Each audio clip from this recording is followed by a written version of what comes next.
Hello, welcome to my vlog. Today I'm sharing 2 food recipes. The biggest task is not to cook, to decide what to cook.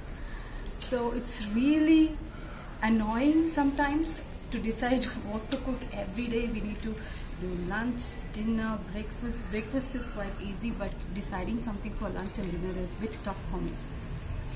And so I've shared a recipe which you might all like, and you might have already done also. Few people might already know it.